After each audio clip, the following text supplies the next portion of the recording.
Hayop ka, Stella. Ginawa ko ng gusto mo.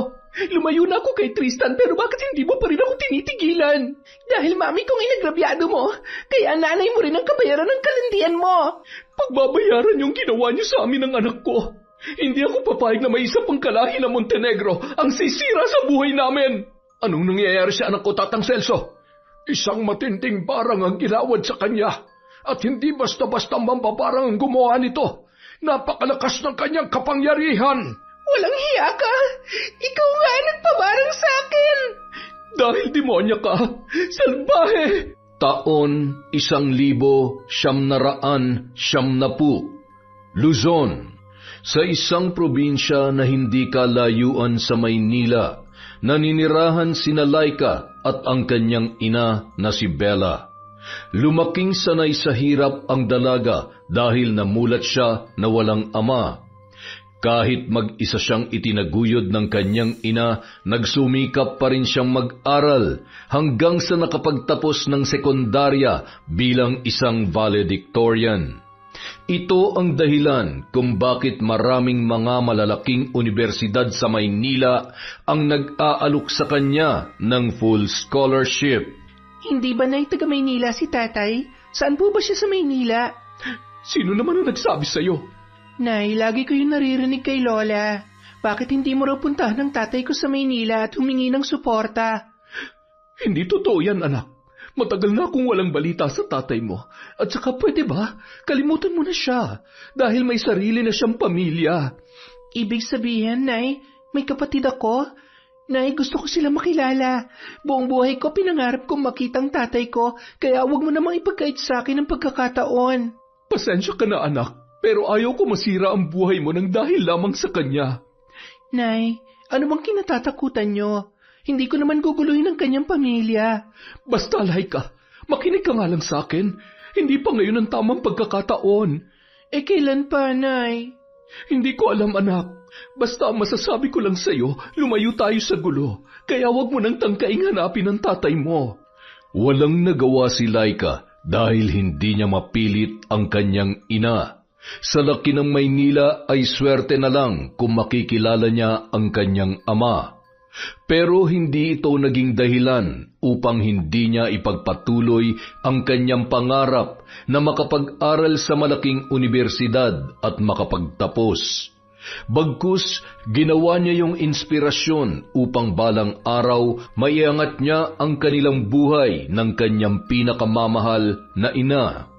Buwan ng Mayo, unang pagkakataon na tumungtong si Laika sa Maynila. Sinamahan siya ni Bella para maipasa ang lahat ng kanyang requirements bilang isa sa napili ng paaralan para sa full scholarship. Tuwang-tuwa naman ang pamunuan ng school dahil tinanggap ni Laika ang kanilang alok sa dami ng paaralan na naghahabol sa kanya. Nay, ang laki pala ng Maynila, no? Masasanay ka rin, anak. Ganyan din ako nung una akong napadpad dito. Pero habang tumatagal, madali na lang sa akin ang lahat. Sa totoo lang, Nay, nung makita ko yung kabataan kanina, parang nahihiya ako sa sarili ko at ayaw ko na sanang tumuloy. Bakit ka naman nahihiya? Ang paaralan naman na nag-alok sa'yo na mag-aral dito. Puro mga mayayaman kasi ang mga nakikita ko Ang gagarapan ng kanilang mga damit at ang kinis pa ng kanilang mga balat. Tama ka. Kasi hindi ka basta-basta makakapag-aral dito kung salat ka sa pera. Kaya nga po, Nay, naisip ko rin na maswerte pa rin ako dahil kahit mahirap lang tayo, makakapasok pa rin ako dito. Deserve mo to, anak, dahil matalino at masipag ka mag-aral. Kaya nga proud na proud ako sa iyo bilang ina. Kaya lang ano, Nay? Kaya lang nahihiya ako sa iyo, anak. Dahil bilang ina, hindi ko kayang ibigay ang lahat ng pangangailangan mo. Nay, ano ka ba? Naiintindihan ko po kayo. Kaya nga po ako nagsisikap para makaraos tayo sa buhay. Kasama kita, Nay, sa lahat ng laban ko. Ang bait naman talaga ng anak ko. Unang linggo ng Hunyo, sinuong na ni Laika ang buhay Maynila ng mag-isa. Nakatira sa dorm na malapit lamang sa paaralan, kasama ang ilang estudyante na galing din sa iba't ibang probinsya na walang kakayahang makapagbayad ng apartment. Kasama niya ang ilang mga babae sa dorm at sa kabilang dorm ay nandoon din ang mga lalaki na pareho din nilang galing sa malalayong lugar. Noon, nakilala niya si Paul na isang masayahin at palabiro at isa ring scholar at nagtapos din bilang isang valedictorian. Sa unang pasok sa eskwela, ramdam na agad ni Laika ang tensyon. Nararamdaman kasi niya na parang hindi siya kabilang sa iba't ibang grupo. Laika, halika tabi tayo ng upuan. Classmate pala tayo? Ano bang course mo? Accountancy. Ha? Pareho pala tayo? Oo, mas mabuti na rin kasi to dahil hindi masyadong magastos. Oo nga numero lang ang lagi nating kaharap. Ang gusto ko nga sana maging architect, kaso ang mahal ng mga gamit at kahit full scholar ako, hindi pa rin kakayanin ni nanay. Pareho lang pala tayo Ibang course din sana ang gusto ko pero ayos na rin to. At least makakapag-aral pa rin tayo. Malay natin maging CPA din tayo in the future. Oo naman, at kung papala rin, magiging CPA lawyer pa. Tama, basta mag-aral lang tayo na mabuti. Siyempre naman, para sa pangarap natin. Hey, kayong dalawa, will you please stop talking? Excuse me, miss. Kami lang naman na nag-uusap at saka hindi naman siguro ganun kalakas ang boses namin. Kapag sinabi kong tumigil kayo sa pagsasalita, tumigil kayo! Sobra ka naman. Lahat naman tayo may karapatang magsalita. Look at you. Anong karapatan mo sumagot-sagot sa akin? Isang babaeng baduy at halatang taga-bundok. Miss, wag niyo naman pong ganyan inyong kaibigan ko. And who are you? Paul nga pala, miss. Huwag mo naman akong dilatan ng mata. Everyone, listen. Tinatanggap na pala sa school na to ang mga kalahi ni Tarzan. Hindi ko alam kung ano nakain ng school na to at biglang bumaba ang taste. Correction, miss. Hindi ko makain ng school. Sayang maganda ka sana, pero mukhang mas mangmang ka pa kaysa kay Tarzan. Tsaka pogi naman yung si Tarzan, miss. Bihis na lang ang kulang. Kahit bihisan ka pa ng mamahalin, mukha ka pa rin taga-bundok. Aray, grabe ka naman makapagsalita. Ano naman ngayon kung taga-bundok? Di hamak na mas mukha ka namang walang pinag-aralan kaysa sa amin. Ang kapal na mukha mo magsalita sa akin ng ganyan. Akala mo ba papayag ako ng katulad nyo lang ang magpapataob sa akin? Bakit ka naman namin patataobin? Ano ka, kaldero? Nagtakip na lamang ng panyo si Paul upang pigilan ang kanyang tawa. Samantala, may ilang estudyante pa rin ang nakarinig at nagsitawanan din.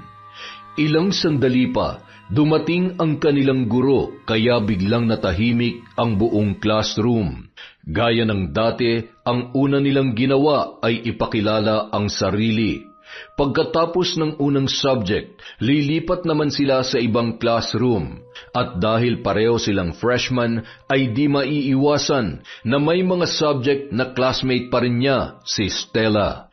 Nandito na naman yung bruha. Alam mo kung lalaki lang yan, kanina ko pa yan inupakan Sigurado ka? Ganun ka katapang? Oo, ako pa ba? Kaso babae.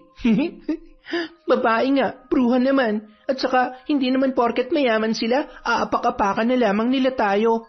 Tama naman, pero basta hayaan mo na. Wala ka naman mapapala dyan Kung sabagay, tama ka. Kaya, sige na nga, buti pa wag na lang natin siyang pansinin. Ay, nandito rin pala itong mga alikabok. Ay, kanina taga-bundok, ngayon alikabok. Ano ba talagang problema mo sa amin, Stella? Wow! Kung mabanggit mo ang pangalan ko, parang kilalang-kilala mo na ako Nakalimutan mo bang nagpakilala tayo kanina? Para saan ang pangalan mo kung ayaw mong babanggitin ng iba? Aba, palaban ka talaga, Pero dapat kinikilala mo muna mabuti ang kinakalaban mo. Baka sa huli magsisi ka lang. Hindi kaming kumakalaban sa'yo. Ikaw ang kumakalaban sa amin. Laika, tama na yan. Wala kang mapapala sa pakikipagtalo dyan. Paul, hindi tayo lumapit sa kanya. Siya ang nanggugulo sa atin. Nakakatakot kasi siya, para siyang dragon Kawawa naman tong kasama mo, kalalaking tao pero napakaduwag. Hoy, hindi ako duwag Pasalamat ka, babae ka. Kung lalaki ka lang, naku, kanina pa kita inupakan. Talaga? Naghanap ka ng lalaki? Mamaya bibigyan kita ng katapat.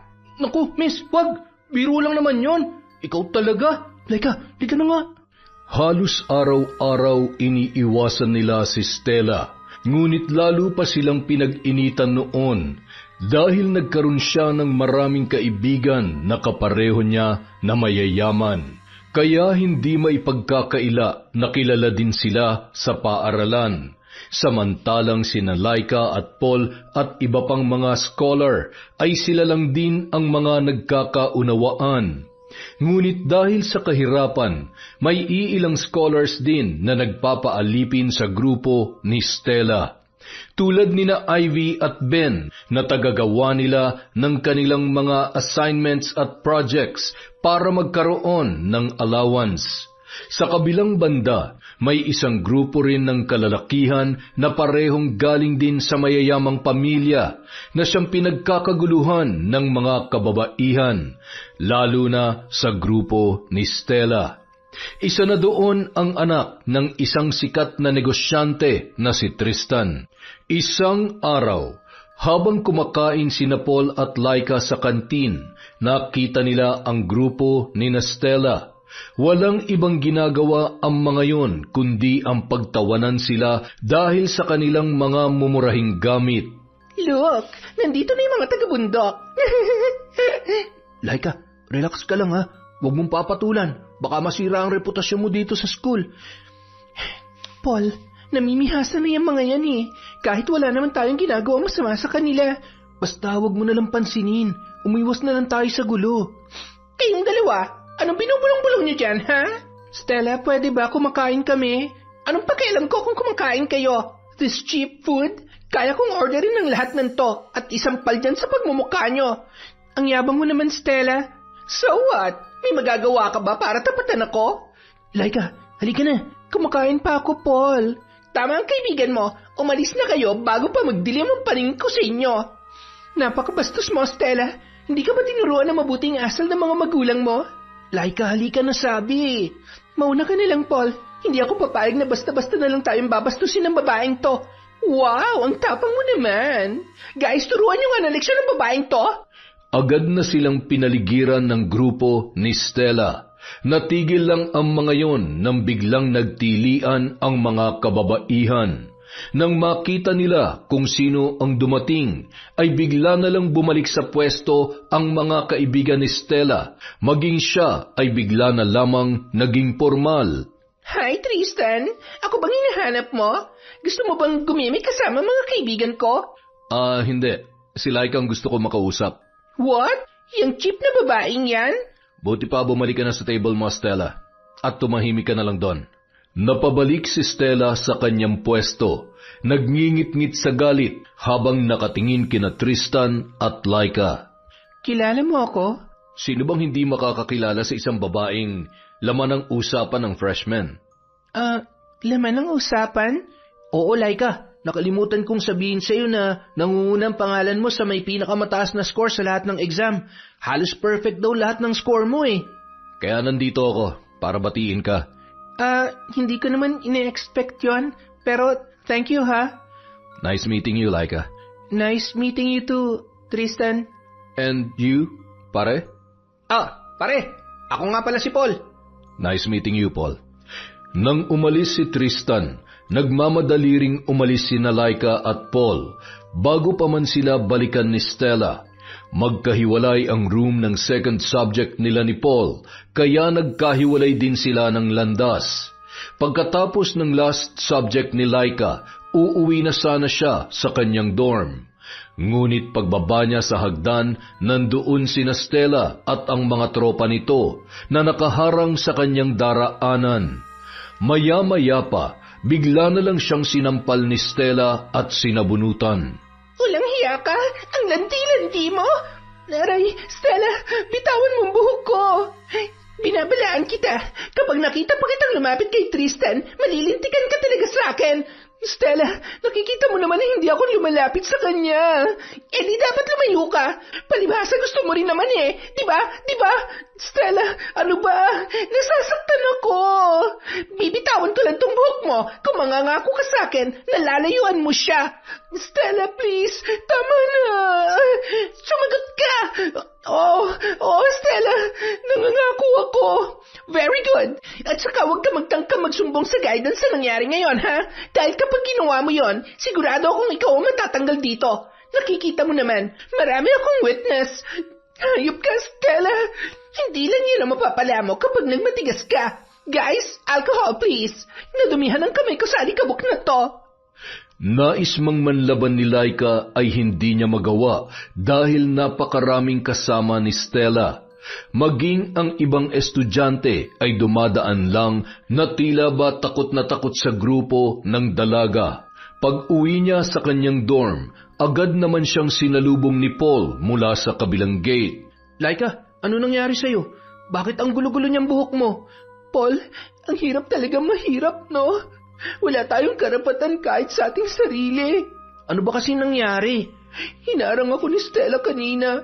Nagagalit siya dahil nilapitan ako ni Tristan kanina sa kantin. Ano? Kasalanan mo ba yun? Si Tristan na lumapit sa atin. Nakita niya naman yun eh. Laika, kailangan natin siyang i-report sa admin. Hindi pwede to. Huwag na, Paul. Pinagbantaan niya ako na kapag nagsumbong ako, babalikan niya ako at ako matatanggal dito sa school. At kapag nangyari yon, masisira ang pangarap ko makapagtapos. Ay, paano ba yan? Pasensya ka na ha. Wala man lang ako doon para tulungan ka. Mas mabuti na rin yon, Paul. Kasi kung nandun ka, baka nadamay ka pa. May mga kasama din siyang mga lalaki. So ganun na lang? Magpapabuli ka na lang basta-basta? Ikaw na rin na nagsabi sa akin na umiwas tayo, kaya iiwas na lang tayo. Iba na kasi ngayon. Sinaktan ka na niya. Basta, ayoko madamay ka. Sabihin mo to sa mga magulang mo para malaman nila nangyayari sa'yo dito. Hindi na. Ayoko mamroblema pa si nanay. E di sa tatay mo, karapatan nilang malaman to. Lumaki akong walang tatay, Paul. Pero balita ko, nandito siya sa Maynila kasama ang kanyang bagong pamilya. Pasensya ka na. Hindi ko alam na ganyan pala kakomplikado ang buhay mo. Kaya nga gusto ko makapag-aral eh. Dahil ang sabi ng nanay ko, mayaman na napangasawa ng tatay ko at wala kami mukhang maiharap sa kanila. Pero kilala mo ba ang tatay mo? Hindi, pero may litrato ako nakuha mula sa nanay ko. Kung mayaman ang asawa ng tatay mo, malamang mayaman na rin siya ngayon. Siguro. Ano bang kinatatakutan ng nanay mo? Hindi ka naman siguro nila papatayin kapag nalaman nilang may ibang anak ang tatay mo. Ang importante, may malalapitan ka dito. Hindi ko alam kung bakit gano'n na lang ang takot ni nanay eh. Pero kung ako lang ang masusunod, hahanapin ko talaga si tatay. Aba, kung may magagawa lang ako, maski ako tutulong sa paghahanap sa tatay mo eh. Sa laki ba naman itong Maynila, tsak ko mahihirapan tayo na hanapin siya. Ay, basta ha, tatagan mo lang ang loob mo. Bukas dapat lagi tayong magkasama sa school. Hindi kita hayaang mag-isa. Salamat, Paul, ha? Hindi makatulog si Laika ng maayos ng gabing yun. Apektado siya sa ginawang pambubuli ni Stella sa kanya. Kinaumagahan, sinikap pa rin niyang pumasok para sa kanyang mga pangarap. Unang subject pa lang nila ni Paul ay bumungad na sa kanila ang grupo ni Stella. Pinagtatawanan na agad sila ng mga yun at nagpaparinig. Sa halip na lumaban, hindi na lang nila yon pinansin. Pagkatapos ng unang subject, sabay din silang lumabas ng kanyang kaibigan. Pagdaan ni Laika ay bigla na lang siyang sinipa sa paa ng isa sa mga kaibigan ni Stella. Dahilan upang muntik na siyang madapa at sabay-sabay pang nagtawanan ang mga yun. Laika, ayos ka lang ba? Oo, ayos lang ako, Paul. Ang sweet naman. Alam nyo, mas bagay kayo dahil pareho kayong taga-bundok. Kaya huwag ka na mangarap, Laika, na magugustuhan ka ni Tristan. Stella, please lang, umagang-umaga. Hindi ba totoo naman ang sinasabi ko? May gusto ka kay Tristan? Laika, umalis na lang tayo. Huwag mo na lang silang pansinin. Halika na, Paul. Sandali! Kinakausap pa kita! Bitiwan mo ako! Stella, please. Paalisin mo na kami. Ayaw namin ng gulo. Isa ka pa. Masyado kang pakialamero. Teka, di ba sabi mo papatulan mo ako kung lalaki lang ako? Di ba sabi ko naman sa'yo, biro lang yon. Boys, kayo nang bahala sa mokong na to. Stella, wala namang ganyanan. Biro lang naman talaga yun eh, promise. Pakiusap, huwag niyo nang idamay si Paul dito. Hinawakan si Paul ng dalawang lalaki na kasama ni Stella upang hindi siya makapanlaban. Pagkatapos ay sinuntok siya ng mga yun sa tiyan, dahilan upang siya ay mapaimpit sa sakit. Samantala si Laika naman ay pinagsasampal ni Stella. Maya-maya pa, bigla na lang lumuwag ang daan nang dumating ang grupo ni Tristan. Tigilan niyo yan! Tristan, bakit mo ba kinakampihan ng dalawang to? Dahil kaibigan ko sila, at kung sino man ang mananakit sa kanila, ako ang magiging kalaban. Tristan, kapag nalaman to ng parents mo, tsak ko magagalit sila. At bakit naman sila magagalit? Dahil nakikipagkaibigan ka sa mga hampas lupa. Mind your own business, Stella. Huwag mong pangunahan ang pamilya ko. Pero sabi ng mom mo, katulad ko lang ang gusto niya mapalapit sa'yo. Napaka-arte mo, huwag kang magulo. Si mami yon, hindi ako. Buti pa umalis ka na. You're crazy, Tristan. Mas pinili mo pa talaga ang chip na yan kaysa sa akin. Bakit? Sino ka ba sa akala mo? Huwag kang assuming.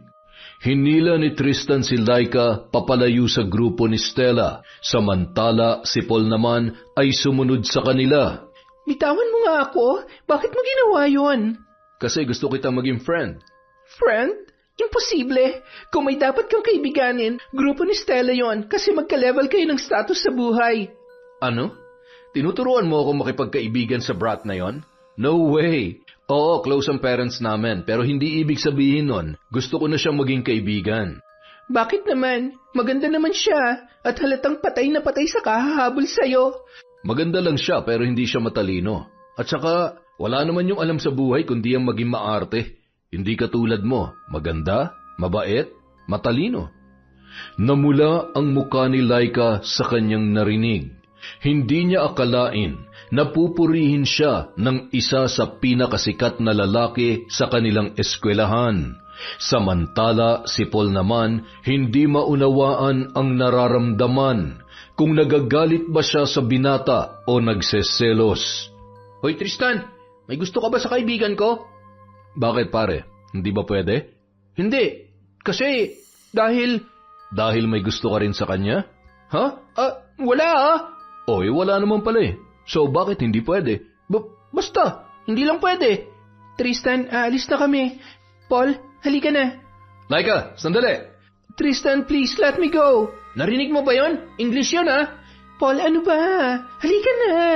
Laika, wait. Bakit mo ba ako iniiwasan? Huwag mo nga akong hawakan. Pinagtitinginan na tayo nila Stella. Bakit? Sino pa sila? Kung wala kang pakialam sa kanila, ako meron.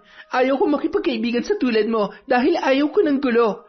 As long as nandito ako, hindi ko hahayaang maggulo ang buhay mo.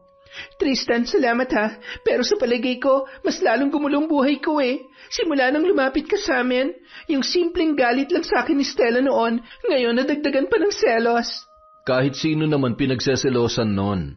Pasensya ka na pero ayaw ko mapabilang sa mga pinagseselosan niya. Dahil mahirap lang ako, Tristan. Wala akong kakayahang labanan siya. So hayaan mo na lang na lait-laitin ka niya? Alam mo nung una pa lang na pagharap niyo ni Stella, alam ko palaban ka. Pero bigla ka na lang natakot sa kanya. Ano nangyari? Ang gusto ko lang naman ay wala akong makaaway. Akala mo ba titigilan ka niya? Nagkakamali ka. Kaya nga ako lumapit sa inyo doon sa kantin dahil nakita kong pinaggagawa nila sa inyo. Alam mo bang unang dating ko palang dito, nilalait-lait na ako ni Stella? Alam mo nagkamali ako ng pasok ng room noon. Kaya nandun ako nung nagkasagutan kayo ni Stella. Natuwa pa nga ako sa iyo noon kasi palaban ka. At simula noon, naging idol na kita. Pasensya ka na pero hindi na yun mauulit, Tristan. Nagkamali ako ng binangga. And you expect na titigilan ka niya? Listen, Laika, hindi ka titigilan ni Stella hanggat nakikita ka niya. Kaya kung ako sa'yo, makipagkaibigan ka na lang sa akin. Diyan ka na, Tristan. Lumayo na lamang sina Laika at Paul sa binata. Natakot siyang makipagkaibigan kay Tristan dahil sa layo ng agwat ng kanilang buhay. Laika, hindi naman sa nakikialam ako ha, pero tama si Tristan. Kaibiganin na lang natin siya para may kakampi tayo. Tingnan mo si Ben at Ivy. Tagagawa sila ng assignment at project ni Stella, kaya wala nang bubuli sa kanila. Iniisip ko na rin yan, Paul. Kaya lang, paano kung wala na si Tristan? Hindi naman sa lahat ng oras nandyan siya eh. Di kawawa tayo. At saka, hindi pa naman natin talaga alam kung anong ugali ng lalaking yun eh. So, magpapatalo na lang tayo lagi kina Stella? Bakit? May iba pa ba tayong magagawa?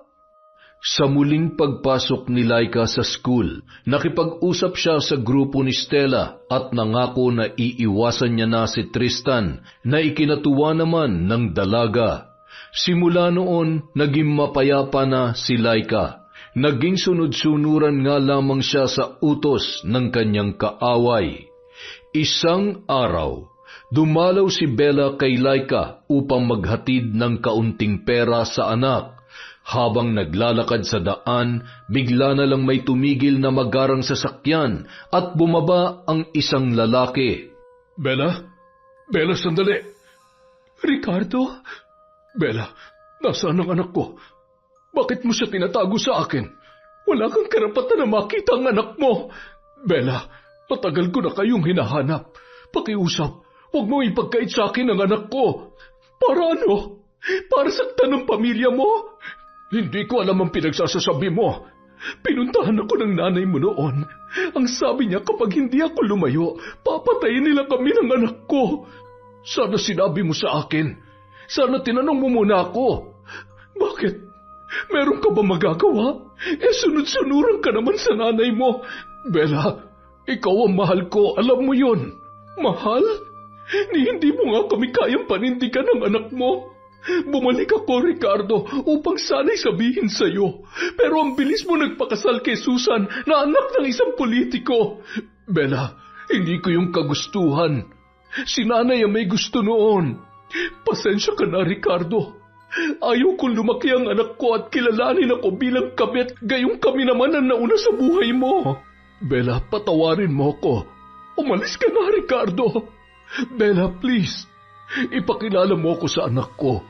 Ang hindi alam ni Bella ay nakita sila ni Laika at narinig nito ang kanilang pinag-uusapan. Nay, tama po bang narinig ko?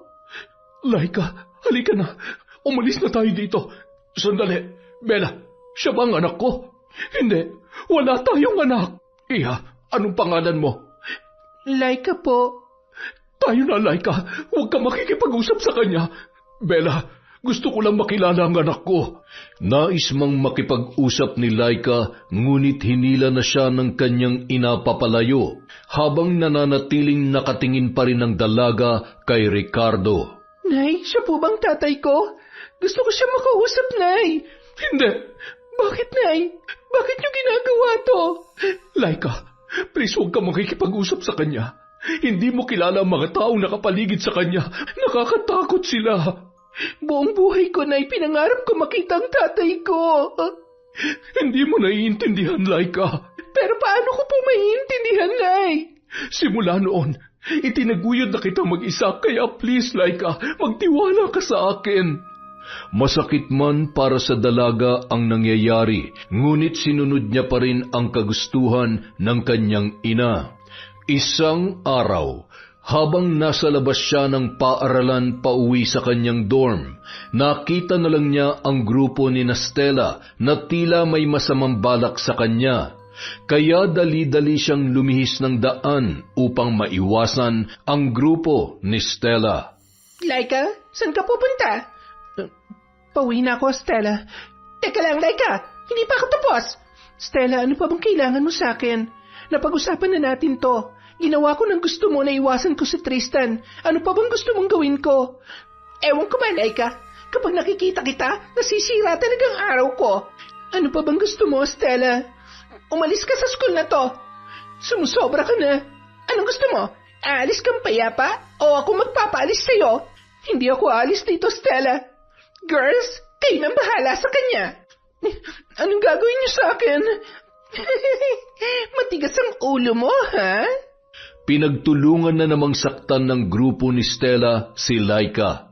Hinila-hila, sinabunutan, pinagsasampal at tinadyakan hanggang sa nagkasira-sira ang uniforme ng dalaga. Na makitang wala ng malay yun, ay saka lamang nila ito iniwanan.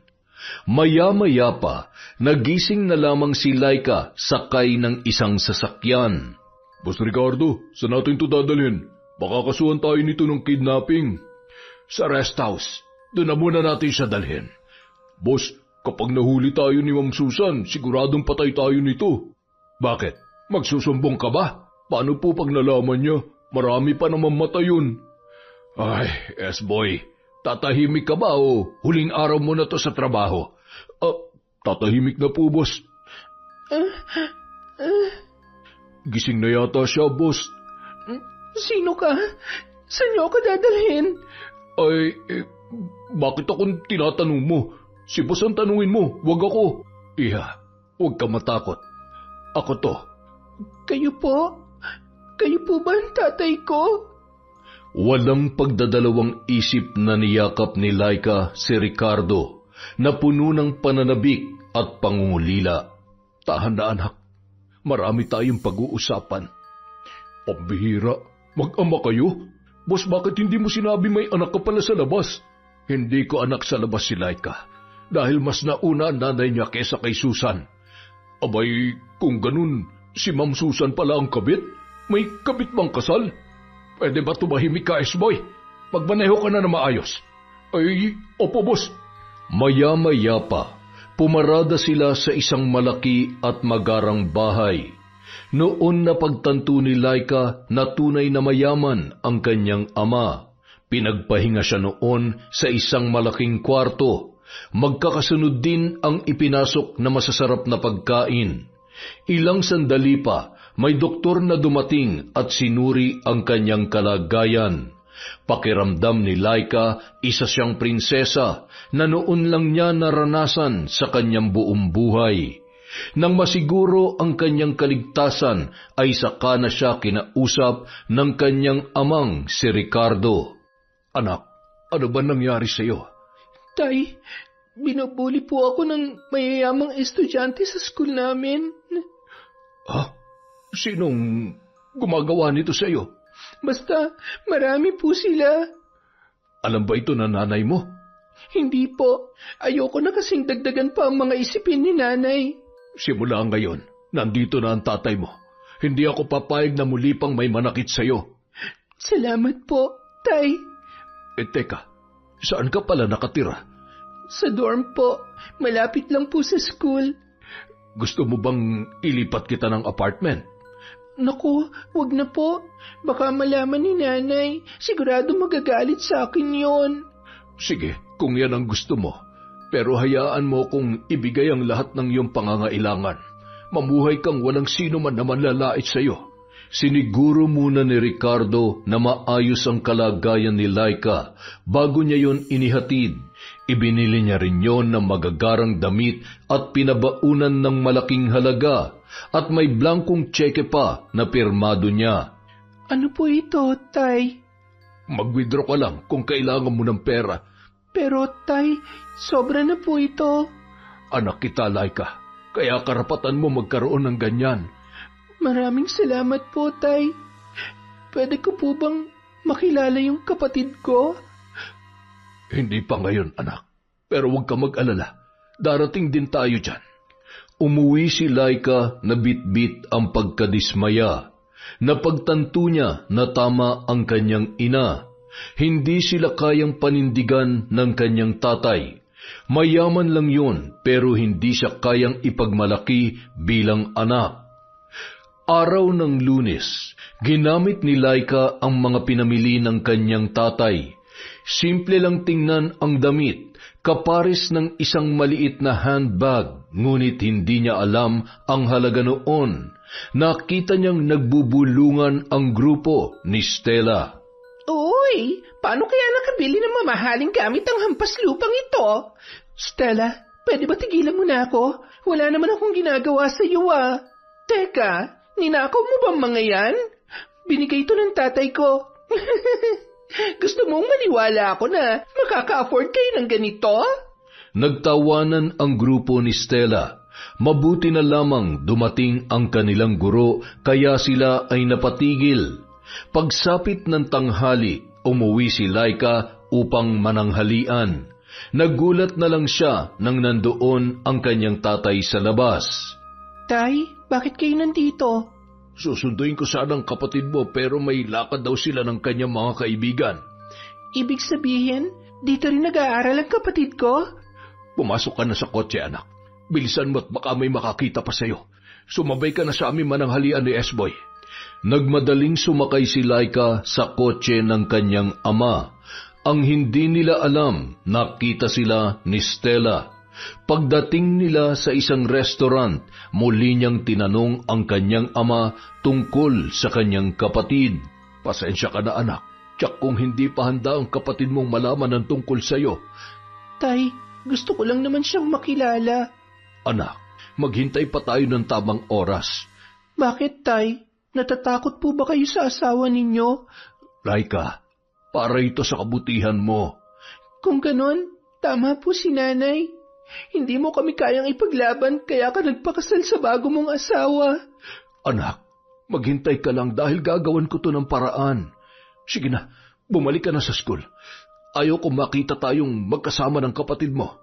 Akala ni Laika, magiging tagapagligtas niya ang kanyang ama. Ngunit mali pala ang kanyang iniisip. Kinahapunan, paglabas ni Laika, narinig niya na may tumawag sa kanya, sina Ivy at Ben, at dahil wala naman siyang nakitang iba ay nilapitan niya ang mga yun. Pagtapat sa isang classroom, bigla na lamang siyang ipinasok ng mga yon ng sapilitan. Ben, Ivy, ano to? Pasensya ka na, Laika. Napag-utusan lang kami. Surprise, Laika? Anong kailangan niyo sa akin? Wala naman. Ang gusto ko lang ay makaganti sa'yo. Ginawa ko na yung gusto mo, Stella. Bakit ba hindi mo ako tinitigilan? Mas lalo mo akong ginagalit, Laika. Malandi ka. Ano bang pinagsasasabi mo? Huwag ka namang maang-maangan. Isa kang kabit. Kaya ka nakabili ng mamahaling gamit. Totoong sinasabi ko sa'yo. Binili to ng tatay ko. Tatay mo? O sugar daddy mo? Gold digger. Kaliwat ka ng sampal ang natamo ni Laika. Hindi pa nakontento si Stella, sinabunutan niya pa yon at tinadyakan. Stella, pakiusap, tigilan mo na ako. Wala akong ibang gusto kundi ang makapag-aral ng maayos. Well, hindi na babagay sa iyong school na to dahil mas nababagay ka dun sa bundok at magtanim. Stella, please, pauwiin mo na ako. Akala mo ba tapos na tayo? Hindi pa ako nagsisimula, Laika. Ben, Ivy, tulungan niyo ako. Stella, tama na. Hindi naman ganyan ang usapan natin, ah. Bakit, Ben? Gusto mo bang kumampi sa kanya? Ay, hindi naman yan ang ibig kong sabihin, Stella. Yun naman pala eh. Ikaw, Ivy, naaawa ka rin ba sa kanya? Naku, hindi, Stella. Ang sabi mo sa akin, kakausapin mo lang siya, hindi ba? Umalis na nga kayong dalawa. Huwag na huwag niyo susubukan magsumbong kahit kanino dahil kung hindi, kayo ang isusunod ko. Ben, Ivy, tulungan niyo ako. Huwag niyo akong iwan dito. Mabilis na umalis ang dalawa. Samantalang si Laika ay patuloy na sinaktan ng grupo ni Stella. Sira-sira na ang kanyang damit at gamit bago pa man siya tinigilan ng mga yun. Okay na yan, tayo na girls. Boys, kayo naman ang bahala sa malanding to. Dahil sa sobrang sakit ng katawan, hindi na makagalaw si Laika. Nakita niya na lamang ang sarili na napapalibutan na ng mga lalaki. Maya-maya pa, bigla na lamang nagkagulo sa loob dahil sa pagdating ng isang lalaki. Hinang-hina na noon si Laika hanggang sa naramdaman na lang niya na may bumuhat sa kanya. Paggising ng dalaga, si Tristan ang una niyang nasilayan. Laika, kumusta ang pakiramdam mo? Nasaan ako? Nandito ka sa klinik. Wala silang awa. Huwag ka mag-alala. Alam na ng admin kung sinong gumawa nito. Hayaan mo, ipapatawag ng mga magulang nila. Ipapatawag din ba ang nanay ko? Dapat lang, para malaman niya nangyayari sa'yo. Makakadagdag lang ako sa problema ni nanay. Laika, dapat niya malaman to bilang magulang. Hindi mo ako naiintindihan, Tristan. Ang mabuti pa siguro, uuwi na lamang ako sa amin.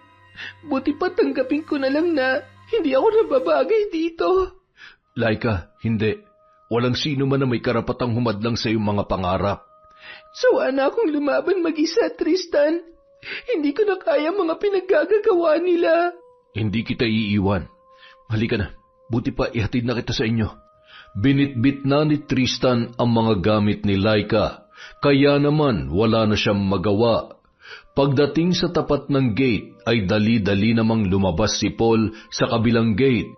Laika, ano nangyari sa'yo? Bakit kasama mo lalaking yan, ha? Pwede ba, Paul? Tumahimik ka muna. Bakit? Sinaktan ka ba niya? Uupakan ko yan. Pumasok ka na, Laika. Ako nang bahala dito. Gusto yata magpainit nitong kaibigan mo eh. Ano ka ba, pre? Biro lang naman yon. Akala ko seryoso ka eh. Hindi, alam mo naman ako, mapagbiro akong tao.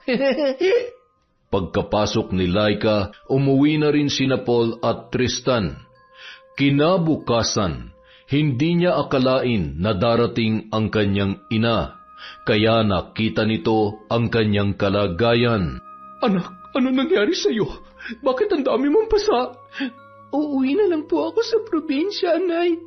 Anak, sabihin mo muna sa akin kung bakit ka nagkaganyan. Sinong nanakit sa'yo? Hindi ko sila mapapatawad. Hindi niyo na kailangan malaman, Nay. Umuwi na lang po tayo sa probinsya. Hindi na nagpaawat si Bella at pumunta yon sa pamunuan ng paaralan. Doon niya nalaman ang nangyaring pambubuli sa kanyang anak at ang nakatakdang pagharap nila ng magulang ng mga yon sa Student Discipline Committee. Hinintay ni Bella ang nakatakdang oras. Ayaw man ni Laika, ngunit mapilit ang kanyang ina. Naglabas siya ng galit, ngunit sa huli ay nagkaayos din sila. Hindi nagpunta ang mami ni Stella. Nagpadala na lamang yon ng tauhan dahil mataas ang posisyon noon sa kanilang lugar. Sabi ko naman sa iyo, Nay, wala tayong laban sa kanila. Laika, anak, tama ang desisyon mo na umuwi na lamang tayo sa probinsya. Huwag ka nang lalapit sa Stella na yon. Bakit, Nay? Kilala mo ba siya? Hindi, Laika. Narinig ko lang ang apelido nila. Mayaman sila dito sa Maynila. Kaya nga po, Nay, napagdesisyonan ko nang umuwi na lamang at doon na lang muna sa probinsya. Habang naglalakad sila sa daan, bigla na lang tumigil ang itim na van. Sapilitan silang isinakay at dinala sa malayong lugar. Sino kayo? Anong kailangan niyo sa amin? Anong kasalanan namin sa inyo? Hello, Laika? Stella? Ako nga. Akala mo ba tapos na tayo? Pagbabayaran mong kalantian mo. Huwag mong idamay ang nanay ko dito. Bakit? Ako at ang mami ko ang inagrabyado ninyo, kaya dapat lang kayo maparusahan. Wala kaming kasalanan sa inyo. Kabit ka ng daddy ko. Ano bang pinagsasasabi mo, Stella? Nagmamaang-maangan ka pa? Malandi kang babae ka? Pakiusap, Stella. Huwag mong saktan ang anak ko. Ako na lang. At pagkatapos nito, hindi niyo na kami makikita. Aalis na kami sa lugar na ito. Nay, hindi ka nila pwedeng saktan. As you wish po. Now, Laika, tingnan mo kung paano namin pahihirapan ang nanay mo. Stella, wag. Please, wag. Dahil mami ko ang inagrabyado mo, pues nanay mo rin ang kabayaran ng kalandian mo. Stella, huwag mo saktan ang nanay ko. Maawa ka sa kanya. Kayo na bahala sa nanay niya. Sinaktan gamit ang latigo at pinahirapan ng mga tauhan ni Stella ang nanay ni Laika sa kanyang harapan. Wala siyang nagawa dahil parehong nakatali ang kanyang mga kamay at paa. Habang umiiyak, tuwang-tuwa naman si Stella na parang demonyita, hanggang sa nahimatay na ang kanyang ina. Ilang sandali pa, dumating na ang mami ni Stella. Siya pala ang pinakautak ng pagdukot sa mag-ina dahil sa sumbong ng kanyang anak. Pinagsasampal nito si Laika, tinadyakan hanggang sa halos mawalan na ng malay. Hindi na nito nilapitan pa si Bella dahil nakita niya na laylay na ang ulo nito at hindi na gumagalaw. Pagkatapos ay iniutos niya na itapon na lang ang mag-ina sa malayong lugar. Ma'am, buti pa tuluyan na lang natin ang mga to. Baka magsumbong pa to sa mga pulis. Teka lang, wala sa usapan natin na papatayin sila. Ang usapan lang natin, pahihirapan. Pero Ma'am Stella, baka tayo mapahamak kapag binuhay pa natin ang mga yan. Hindi yan magsusumbong, kaya itapon nyo na lang ng buhay. Pero ma'am, susundin niyo ba ako o hindi? Tahimik lamang si Susan habang pinasusunod ni Stella ang kanyang mga tauhan. Ayaw din kasi niya mapagsabihan ng anak na siya ay mamamatay tao, katulad ng ginagawa niya sa mga kumakalaban sa kanya. Ilang sandali pa, nagising na lamang si Laika sa may damuhan, kasama ang kanyang ina na hindi na makagalaw dahil sa sobrang sakit ng katawan. Pagbabayaran nilang ginawa nila sa atin, Nay. Wala tayong laban sa kanila, anak. Masyado silang makapangyarihan. Ipaghihiganti kita, Nay. Ipaghihiganti kita. Dali-daling humingi ng saklolo si Laika at nakita sila ng mga tao. Pagkatapos ay inihatid sa ospital. Madaling naasikaso ng mga doktor si Laika, ngunit ang kanyang ina ay malubha ang naging kalagayan. Halos malumpo na yon dahil sa dami ng tama ng latigo sa kanyang binti. Ginamit naman ni Laika ang perang ibinigay ng kanyang ama para mapabilis ang kanilang paglabas ng ospital. Sinabi lamang niya sa kanyang ina na humingi siya ng tulong sa gobyerno. Pagkatapos ay kinuha na ni Laika ang kanyang mga gamit sa dorm at nagpaalam na kay Paul bago umuwi sa probinsya. Laika, sigurado ka na ba sa desisyon mong tumigil sa pag-aaral? Sigurado na ako, Paul. Buhay ko at ng aking ina nakasalalay dito. Napakawalang hiya talaga ng Stella na yun. Pati na rin yung kanyang ina na napakakonsentidor. Pagbabayaran nilang ginawa nila sa amin. Kung ako sa'yo, sasampahan ko sila ng kaso. Tutal, mayaman naman yung tatay mo. Hindi na, Paul. Alam kong hindi pa rin kami kayang ipagtanggol ng aking ama dahil natatakot siya malaman ng kanyang pamilya na meron siyang ibang anak. Kung ganun, wala na akong magagawa para pigilan ka. Pero, mamimiss kita, Laika. Hayaan mo, Paul. Malay mo, magkita pa rin naman tayo. Samantala, naisip naman ni Ricardo na dalawin ang kanyang anak at nang puntahan niya yon sa dorm, hindi niya na naabutan si Laika. Di po ba kayo yung tatay ni Laika? Oo, nasaan na siya, iho? Nakakalungkot po pero huminto na po si Laika sa pag-aaral dahil sa hindi po siya tinitigilan ng mga nambubuli sa kanya. Nadamay din po pati yung nanay niya.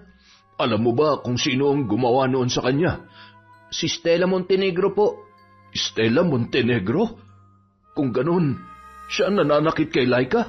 Opo, pero pakiusap po, huwag niyo pong sabihin na ako nagsabi ha. Nakakatakot po kasi ang babaeng yun. Muntik na nga niya mapatay si Laika pati yung nanay ni Laika. Bakit? Ano ba nangyari? Kinidnap po silang dalawa at pinahirapan. Kaya po sila na ospital at pagkalabas nila doon, dumiretso na sila sa probinsya. Ay nako, walang hiya ka talaga, Susan. Ano po yun? Sino pong Susan? Ay, wala. Nang nasa probinsya na sina Laika at Bella, tila nakaramdam sila ng kalayaan, ngunit hindi pa rin mawala sa kanila ang matinding galit na nararamdaman kay Stella at sa nanay nito. Anak, nagbago na ang desisyon ko. Bumalik ka na sa Maynila. Ipagpatuloy mo ng pag-aaral mo. Pero Nay, hindi ka pa po gumagaling. Kaya ko to, Laika. Ipagpapatuloy mo ang pag-aaral mo para sa kinabukasan mo.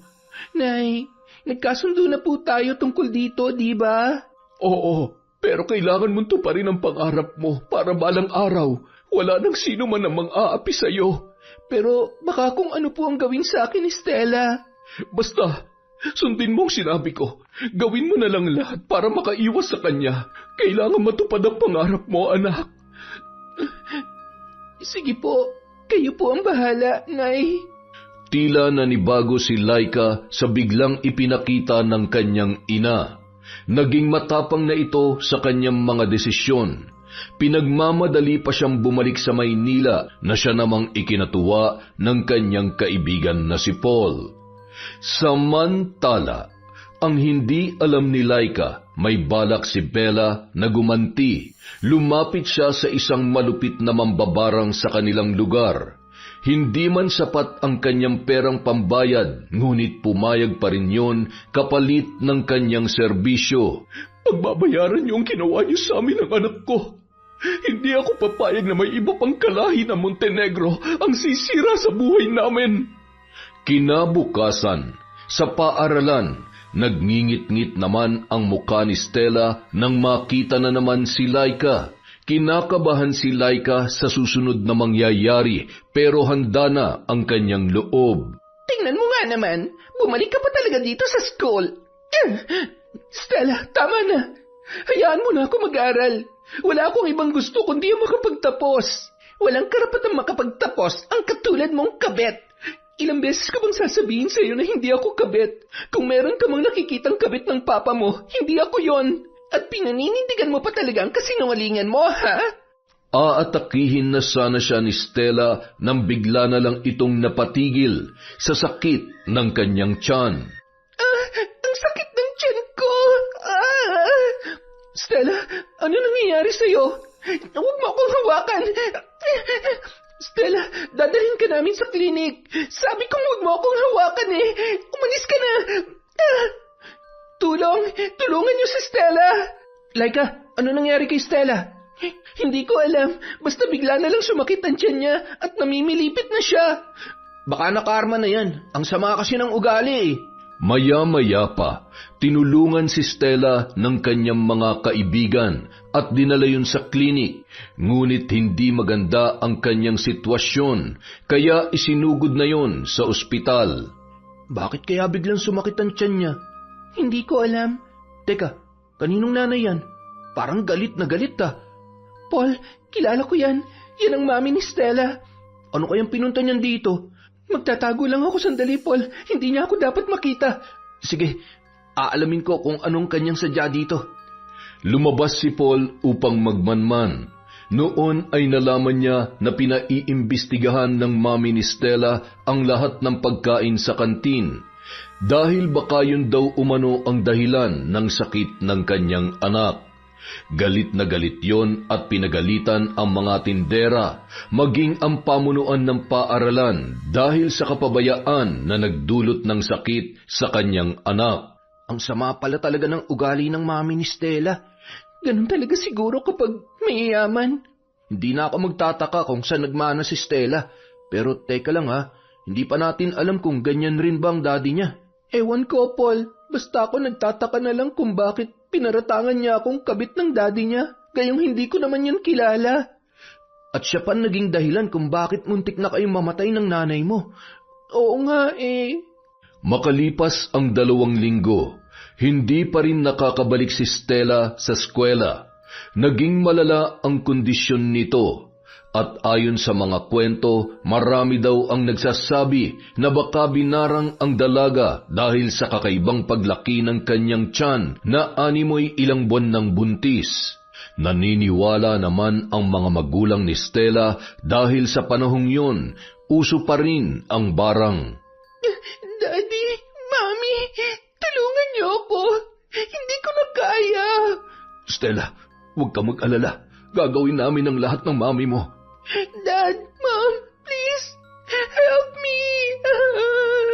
Stella, anak, kailangan mong lumaban. Ipapagamot ka namin sa albularyo. Mom, Dad, ayaw ko pang mamatay. Hindi ka mamamatay, anak. Gagawin namin ang lahat ng aming makakaya. Bilisan niyo na, Dad. Hindi ko na po kaya. Tahan na, anak. Tumahan ka na. May nakapagsabi sa mag-asawa tungkol sa isang magaling na albularyo, kaya agad yung ipinasundo ni Ricardo kay Esboy upang pumunta sa ospital dahil nasa private room naman sila. Ilang sandali pa, dumating na ang mga yun. Pasimpleng sinuri ng albularyo ang kalagayan ni Stella. Mabuti naman at naniniwala pa kayong mayayaman sa katulad namin mga albularyo. Dahil kung hindi, maaari kayong mawala ng anak. Bakit ho, Tatang Celso? Ano po ang sakit ng anak namin? Isang matinding barang ang ginawad sa kanya, at hindi basta-bastang mambabarang ang gumagawa nito. Napakalakas ng kanyang kapangyarihan. Gamutin niyo po ang anak ko. Magbabayad kami kahit magkano, basta mapagaling niyo lamang po siya. Gagawin ko ang lahat ng aking makakaya. Sisikapin kong gagaling ang anak ninyo. Salamat po, Tatang Celso. Sinisiguro nilang nakalak ang pinto upang walang nurse na makapasok. Ipinagbabawal kasi ang pagpasok ng mga albularyo sa ospital. Maya-maya pa, gumawa ng ritual ang matandang albularyo. Nagsindiyon ng malaking kandila at umusal ng mga salita na tanging siya lamang ang nakakaunawa. Naglabas din siya ng langis na may mga halamang gamot at mga papel na may nakasulat na Latinong dasal. Matapos ang ritual, pinainom niya na ng langis si Stella. Yak! Ayokong inumin yan! Nakakatiri! Aray! Akala ko ba gusto mong gumaling, Iha? Ang sama kasi ng amoy Nasusuka ako! Stella, pilitin mo para gumaling ka na. Dad, hindi ko kaya. Ang baho-baho. Wala na tayong magagawa, Iha. Ito lang ang tanging paraan para mailabas mo ang barang sa iyong katawan. Anak, tiisin mo lang. Sige na. Dad, wala na ba talagang ibang paraan? Walang masama kung susubukan mo lang, anak. Ang sakit na ng tiyan ko. Pero hindi ko talaga kayang inumin yan. Tatang Celso, baka kailangan na natin ng doktor. Wag, hindi doktor ang kanyang kailangan, kundi itong langis. Lalong lumakas ang kapangyarihan ng mambabarang. Tila nararamdaman niya ang aking presensya. Ano na po ang gagawin natin? Iha, kailangan mong pilitin ang sarili mo. Inumin mo na itong langis habang may oras ka pa. Anak, sige na. Inumin mo na. Sige na, bago ka pa nila patayin. Opo. Pero Dad, hindi ko talaga kaya. Pilitin mo, anak. Huwag mong amuyin. Sa tingin ko ay kailangan na natin siyang puwersahin. Dahil kung hindi, baka mahuli na ang lahat. Anak, narinig mo yon? Kaya pilitin mo na yung inumin. Susubukan ko po. Huwag mo na lamang isipin na langis yan, Iha. Lunukin mo na lamang ng diretso. Ginawa ni Stella ang sinabi ng albularyo. Nakadagok siya ng 2 beses at pinigilan ng sarili upang hindi maduwal. Pinagpapawisan siya ng husto habang nakikiramdam. Maya-maya pa, nakaramdam siya ng tila may nagtatakbuhan sa kanyang tiyan. Bakit lalong sumasakit ang tiyan ko? Ano nangyayari, Tatang Celso? Kalma lang. Ganyan talaga ang nangyayari kapag nagkasagupa ang aming mga kapangyarihan. Dad, mamamatay na yata ako. Kailangan natin tumawag ng doktor. Walang magagawa ang doktor sa kanyang sakit, Ricardo. Hindi mapalagay ang mag-asawa nang makita nila ang kanilang anak na namimilipit sa sakit. Lalabas na sana si Susan upang tumawag ng doktor nang bigla na lang nagsusuka si Stella ng napakaraming insekto. Pagkatapos ay bigla na lang yung nanghina. Ano yan? Insekto? Uod? Yan ang ginamit ng mambabarang upang pinsalain ang kanyang katawan. Mabuti na lang at nailabas niya na yan. Stella, anak, ayos ka lang ba? Dad, Ma'am, nakakatiri. Tapos na, Iha. Kailangan mo na lamang magpahinga. Anak, kumusta na ang pakiramdam mo? Magaan na po ng konti, Dad, pero nahihirapan pa rin po ako. Sa ngayon, bibigyan kita ng panangga at siguruhin mong hindi mo ito tatanggalin upang hindi ka natablan ng barang. Kailangan ko ba talagang suotin yan? Ang pangit-pangit ng kwintas na yan. Nasa iyo yan, Iha, kung ayaw mong maniwala sa akin. Basta sinasabi ko sa iyo kung ano ang makabubuti. Sige na nga. Pero sino naman kasi may lakas ng loob na gumawa nito sa akin? Isang babae na may labis na galit sa iyo. Si Laika. Siya lang ang may matinding galit sa akin. Kaya alam kong siya lang ang gumawa nito. Laika? Oo, Dad. Si Laika. At alam kong kilala mo siya. Pwede ba, Stella, mamaya na natin pag-usapan yan? Bakit, Dad? Meron ka bang itinatago? Magpagaling ka muna, anak. Saka na natin yan pag-usapan. Makalipas ang 3 araw, nakabalik na sa paaralan si Stella. Sa halip na bumait ay mas lalo pa siyang naggalit kay Laika. Laika, balita ako magaling na raw si Stella. At ang sabi pa, kaya daw siya nagkasakit dahil daw pinabarang mo siya. Ano? Bakit niya ako pinagbibintangan? Dahil ikaw lang daw umano ang posibleng gumawa nun sa kanya. Kahit ano pang sabihin niya, malinis ang konsensya ko, Paul. Alam ko yun, kaya lang kailangan natin siyang iwasan para hindi tayo magkaproblema. Ilang sandali pa, dumating na si Stella. Inutos niya na sugurin si Laika ng kanyang mga kaibigan. Pinagsisigawan siya ng mga yon na isa siyang mambabarang. Yan ang mambabarang! Laika, mambabarang! Hindi totoo yan. Wala kayong ebidensya na akong gumawa nun. At sinong may malaking galit sa akin, ha? Ikaw lang naman, hindi ba? Stella, hindi ko ugali ang manakit ng iba. Sinungaling ka, Laika. Alam namin na marami mambabarang sa lugar ninyo. Ben, wala akong ginagawa masama. Ben, alam kong kilala mo si Laika. Hindi niya magagawa yan. Isa ka pang sinungaling. Siguro magkasabwat kayo, no? At kaya niyo binarang si Stella dahil pareho kayong galit sa kanya. Hindi totoo yan. Wala akong kinalaman sa nangyari kay Stella. Pinagbabato sila ng mga yun, dahilan upang mapatakip na lang sila ng kanilang ulo at muka. Hindi pa nakuntento, tinadyakan pa sila ng mga yon na tila ba napakalaki ng kanilang kasalanan. Ilang sandali pa, bigla na lang itong natigil nang dumating si Tristan. Itigil niyo yan! Sa susunod, kung sino man ang makikita kong mambubuli sa kanila, mananagot sa akin. Hanggang ngayon ba kinakampihan mo pa rin ang mambabarang na yan? Ano ka ba, Stella? Hindi ka pa ba natuto sa nangyari sa'yo? Kung ako sa'yo, magbabago na ako dahil pangalawang buhay mo na yan. Ano bang pinakain sa'yo ng babaeng yan? Hindi mo ba alam na kabit yan ni Daddy?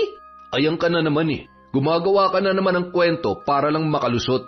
Patutunayan ko sa'yo, Tristan. Kaya kung ako sa'yo, lumayo ka na sa babaeng yan bago ka pa niya maging sunod na biktima. Stella, bakit mo ba ginagawa sa akin to? Nakita kita, Laika. Kitang-kita ng dalawa kong mga mata. Umalis ka na, Stella. At kayong lahat, umalis na rin kayo rito. Aray, ang sakit ng tiyan ko. Stella, ano nangyayari? Sabi ko naman sa'yo, Tristan mambabarang ang babaeng yan. Stella, kayo, dalhin natin siya sa ospital. Aray ko, Biglang nakaramdam ng takot ang mga estudyante. Maraming bulong-bulungan at naniniwala na tunay na mambabarang si Laika. Maya-maya pa, dumating ang mami ni Stella na si Susan. Galit na galit yon sa dalaga. Pinagduduro nito si Laika at pinagsabihan ng masasakit na salita. Hindi pa yun nakuntento, pinagbantaan pa nun ang kanyang buhay. Dahil doon, nangibabaw ang matinding takot sa dalaga. Naalala niya na minsan na silang dinukot noon ng kanyang ina. Paul, natatakot ako. Baka kung anong gawin sa akin ng mami ni Stella. Wala silang sapat na basehan sa kanilang mga paratang sa'yo. Pinagbibintangan ako ni Stella na nakabit ako ng daddy niya. Kaya hindi na bago sa akin ang mga nangyayari. Huwag ka mag-alala, Laika. Hihingi ako ng tulong sa daddy ko para hindi ka nila magalaw. Ang mabuti pa siguro, umuwi na lang talaga ako sa amin. Pero paanong pag-aaral mo? Hindi ko na ipipilit ang bagay na hindi naman para sa akin. Marahil tama nga si Stella. Doon lamang ako nararapat sa probinsya. Laika, kung wala kang kasalanan sa mga nangyari, hindi mo dapat isugal ang kinabukasan mo. Tama, baka sabihin pa nila na guilty ka. Baka kung ano pa mangyari sa akin dito. Tsaka baka madamay pa ulit ang nanay ko. Samantala, mabilis naman na isinugod sa ospital si Stella. Nang makita ni Ricardo na muli na namang lumaki ang tiyan ng anak, inilabas niya ito sa ospital at dinala sa albularyo na walang pahintulot mula kay Susan. Nang makita yon ni Tatang Celso, agad siyang gumawa ng ritual at ginamot si Stella. Tatang Celso, ano na naman ang nangyari sa anak ko? Dad, ang sakit ng tiyan ko. Anak, lumaban ka. Gagaling ka. Kaya mo yan. Please, Dad. Tulungan mo ako. Tatang Celso, gamutin niyo ang anak ko. Muli na naman siyang binarang. Mas malakas kesa noong una. Hindi ba't ang sabi niyo ay hindi na siya tatablan ng barang? Anong ibig sabihin nito? Ang problema sa anak mo, masyadong matigas ang kanyang ulo. Ang sabi ko, huwag niyang tatanggalin ang kanyang panangga.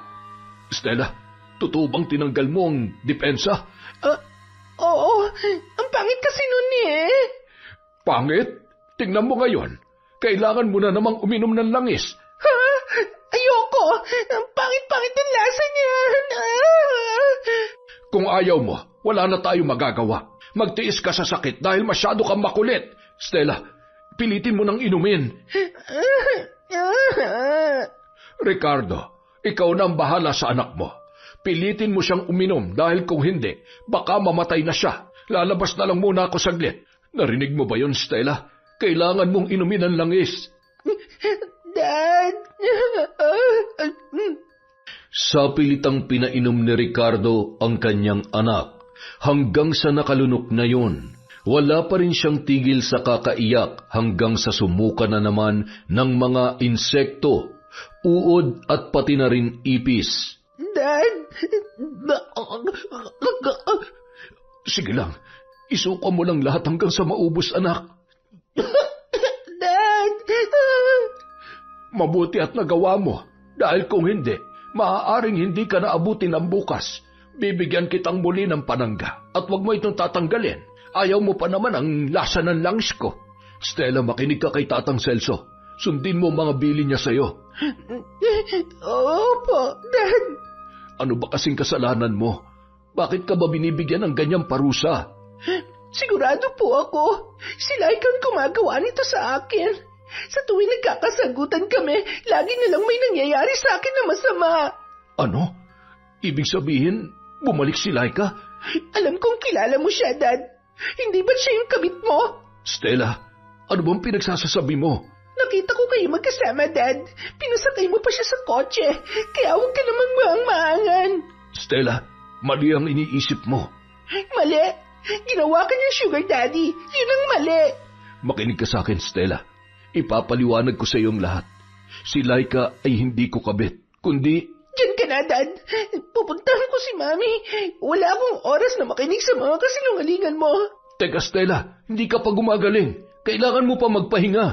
Hindi na nilingon pa ni Stella ang kanyang ama at sumakay na ng taxi papunta sa opisina ng kanyang mami. Samantala, si Laika naman umuwi sa kanilang dorm upang mag-empake. Paglabas niya ng gate ay bumungad sa kanya ang kanyang ina. Nay, anong ginagawa niyo dito? Hindi na po kayo dapat pumunta dito. Tinalaw kita. Bakit? May problema ba? Sinasaktan ka na naman ba ng Stella na yon? Halika, Nanay. Kailangan na nating umalis dito. Kung ganun, tama ako. Ang mga walang hiyang yon. Nay, tara na. Baka maabutan pa nila tayo. Laika, ano to? Aalis ka na talaga? Bakit hindi mo na lang sabihin sa tatay mo? Hindi na, Paul. Wala rin namang silbi yun. Hindi niya ako kaya ipagtanggol bilang anak niya. Ibig bang sabihin, nagkita na kayo ng tatay mo? Tayo, Nanay. Wala nang panahon para magpaliwanag. Sagutin mo muna ako. Opo, Nay. At tama kayo. Hindi niya ako may pagmalaki at higit sa lahat, hindi niya ako kayang panindigan bilang anak niya. Huwag ka na muling makikipagkita sa kanya, Laika. Naiintindihan mo ba yon? Kaya nga tayo, Nanay. Tuluyan na nating lisanin ang lugar na ito. Mas gugustuhin ko pa mamuhay sa tahimik na probinsya. Laika, ihatid ko na kayo sa terminal. Ilang sandali pa, bigla na lamang may humintong itim na van sa kanilang kinaroroonan at sapilitang isinakay sina Laika at Bella. Muntik pang madamay si Paul, mabuti na lang at nakatakbo ang lalaki. Dinala sina Laika at Bella sa isang malaking bahay at doon inilagay sa isang bodega. Bitiwan niyo ako! Mga walang hiya kayo! Sino ba kayo? Tumahimik nga kayo! Stella, ikaw na naman! Nagsisisi ako kung bakit ko pa kayo binuhay noon dahil pinabarang niyo pa ako.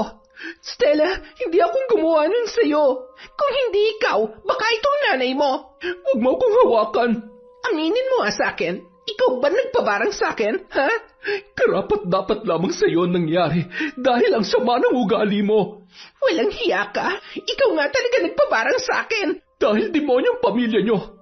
Mga walang hiya kayo! At anong alam mo sa pamilya ko, ha? Stella, huwag mo sasaktan ang nanay ko. Samantala, hinahanap naman ni Ricardo si Laika upang masiguro ang kanyang kaligtasan. Alam niya kung paano gumalaw si Susan at maging ang kanyang anak na si Stella dahil nahawa na rin yon sa ugali ng kanyang ina. Tao po! Tao po! Sir Ricardo, mabuti po at dumating kayo. Oh, Paul, iho. Hinahanap kong anak ko. Nabalitaan ko kasi na bumalik siya.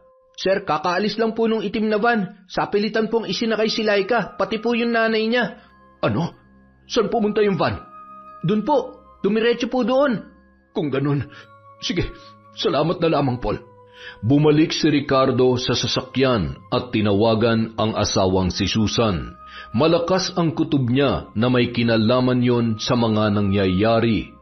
Ngunit ang sabi nito ay hindi na muna siya makakauwi ng diretso dahil may dadaanan pa raw siya. Inutusan ni Ricardo ang kanyang driver na dumiretso sa opisina ng kanyang asawa. Yes, boy, ipark mo muna ang sasakyan sa banda dyan. Aba, ang sweet nyo ngayon, boss ah. Sa ilang taon ko dito, ngayon nyo lang yata sinundo si Ma'am Susan. At may patago-tago pa tayo rito ah. Surprise ba to, boss? Magmamanman tayo, S-boy. Alam kong siya may pakana sa pagkidnap kina Laika at Bella. Ano? Kinidnap nila si Laika? Pambihira ka naman, boss. Kanina pa tayo magkasama tapos ngayon mo lang sinabi. Tumahimik ka nga. Sundin mo na lang ang sinasabi ko. Opo, boss. Pero sigurado na po ba kayo? Handa na ba kayong harapin ang asawa niyong dragon? Matagal na panahon na naging sunod-sunuran ako sa kanya. Pero sa pagkakataong ito, hindi ko nahahayaan pati ang mga anak ko'y madamay pa. Yun! Yan ang tunay na boss. May angas na. Lumabas na yung sasakyan ni Susan. Sundan mo. Boss, malamang may baril yung mga bodyguard ni Ma'am Susan. Baka maaga akong matsugi nito. Hindi tayo lalapit sa kanila. Ang gusto ko lang, alamin kung saan nila dinala sina Laika at Bella. Mahaba na ang kanilang binyahe. Malayo na rin sila sa sentro. Ilang sandali pa, huminto ang kotse sa isang malaking bahay. Nandoon din ang itim na van na sinabi ni Paul, kaya sigurado na si Ricardo na nasa loob sina Laika at Bella. Dito ka lang, S-boy. Tumawag ka sa mga pulis. I-report mo na may kidnapping na nangyayari dito. Teka boss, saan po kayo pupunta? Papasok ako sa loob. Baka kung ano nang ginawa nila dun sa dalawa. Pero boss, huwag mo akong iwan dito, boss. Basta sundin mo lang ang sinabi ko. Tumawag ka sa mga pulis. Opo, boss. Dali-daling pumasok si Ricardo sa loob ng building. Nagkataon naman na kumpiyansa ang mga bodyguard ni Susan sa pag-aakalang ligtas sila sa kanilang kinaroroonan. Kaya madaling nakapasok si Ricardo. Sa loob ng isang silid, may narinig ang lalaki na ingay at hindi siya nagkakamali. Boses yun ni Susan na tila nagwawala. Bakit, ma'am? Bakit kilala mo ang nanay ni Laika? Hindi na nakapagpigil ang kanyang ina at sinabi na kabit umano yun ng kanyang ama. Huwag niyong sabihin na pareho silang kabit ni Daddy. Hindi ako ang kabit ng daddy mo. Dahil ako ang mas nauna. Sinungaling ka. Pareho kayo malandi ng anak mo. Stella, bitawan mo nanay ko. Isa ka pa. Kapag hindi ka tumahimik, papatayin na kita. Sige, ako na lang ang saktan mo. Huwag lang si nanay. Habang nakagapos sina Laika at Bella, wala yung kalaban-laban na sinasaktan na mag-inang sina Susan at Stella. Ilang sandali pa, nakapasok na si Ricardo sa loob. Stella! Susan! Tigilan yung ginagawa nyo! Daddy, bakit nandito ka? Stella, kailanman na hindi kita tinuruang maging masama. Buong buhay ko nagpakaama ko sa iyo. At ikaw naman, Susan. Ginawa kong lahat ng gusto mo pero hanggang ngayon, napakasakim mo pa rin. Anong ibig niyong sabihin, Dad? Nakakatandang kapatid mo si Laika at bago ko pa lang siya nakilala. Iniwan ko si Bella habang buntis siya dahil pinikot ako ng iyong ina. At pagkatapos noon, tinakot niya si Bella na papatayin kung hindi aalis. Mom, totoo ba ito? Hindi lang yon, Stella. Pinaniwala niya akong sumama si Bella sa ibang lalaki dahil yun ang sinabi ng aking ina. Pero ang totoo, magkasabwat pala sila.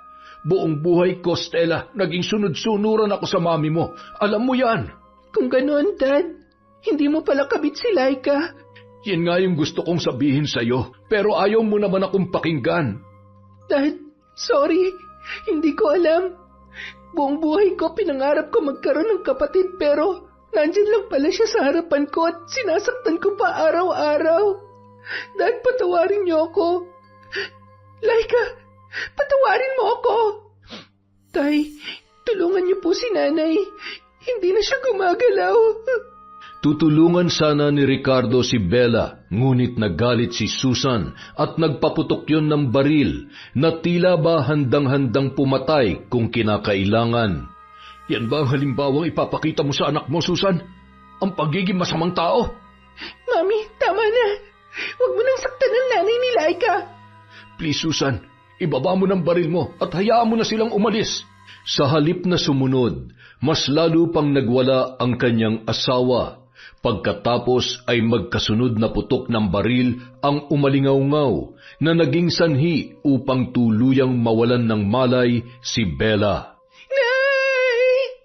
Mami, bakit mo ginawa yun?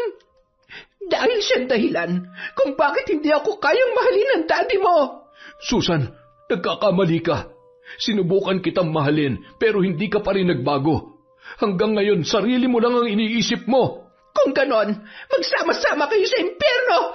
Papatayin din kita, Ricardo! Susan, huwag mong gawin yan! Nag-agawan ng baril sina Susan at Ricardo. Samantala, ang mga bodyguard ng babae ay nagulat naman sa ginawa ng kanilang amo. At nang marinig ang pagdating ng mga pulis ay nataranta ang mga yun at nagmamadaling nagtakbuhan. Maya-maya pa, nagkaroon ng barilan hanggang sa nahuli ang mga suspect kasama si Susan. Nang makawala si Laika sa kanyang pagkakagapos, nagmadali yung pinuntahan ang kanyang ina. Niyakap niya yun at humagulhol.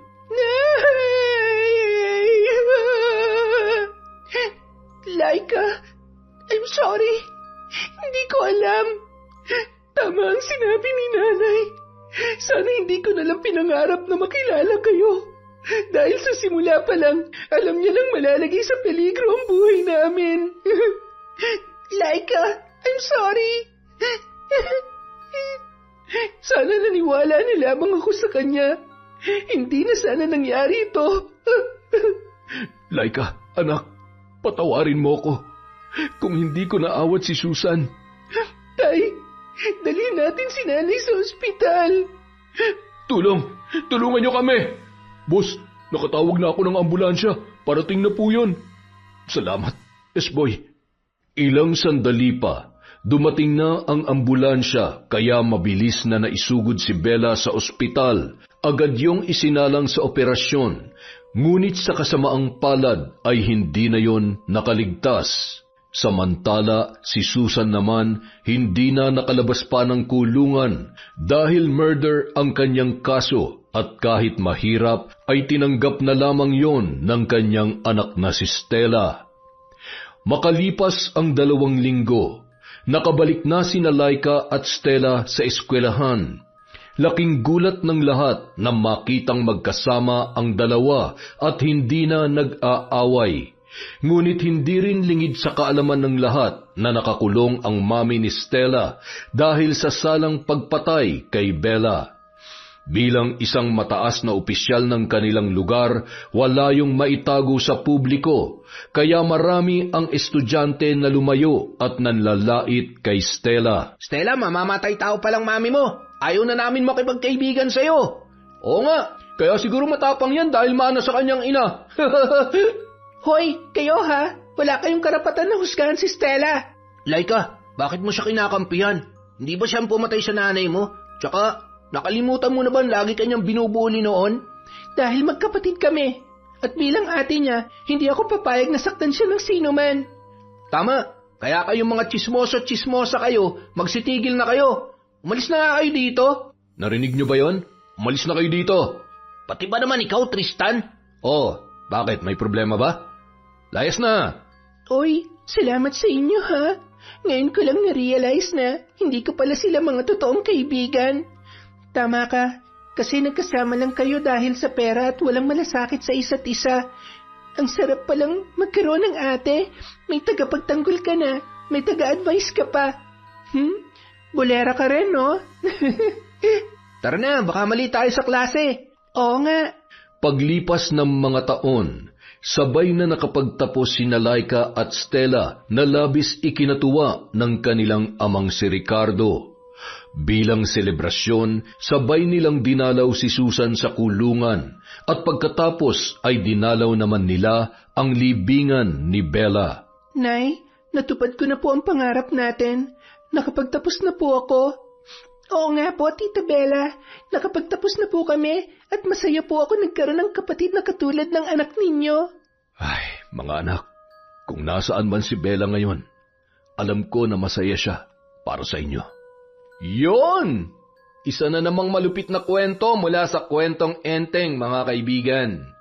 Ang pamilya ay pamilya pa rin kahit na anong mangyari.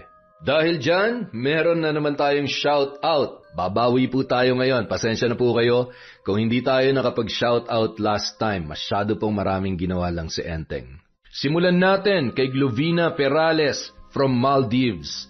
Wow! Pangarap kong puntahan yan, Maldives.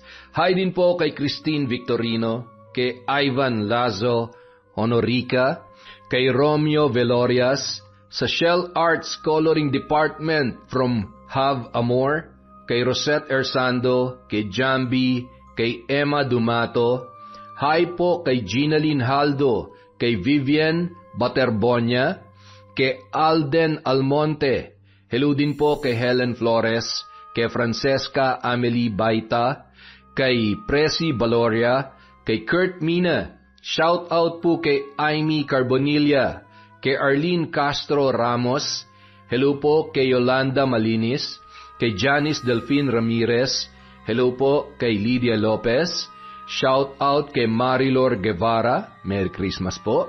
Kay Sally Roldan, kay Maple Concepts, kay Chander de Guzman, Elise B. from Malaysia. Hi po kay Ramil Fariolin, kay Hayashi Megan, kay Jonah Lopez.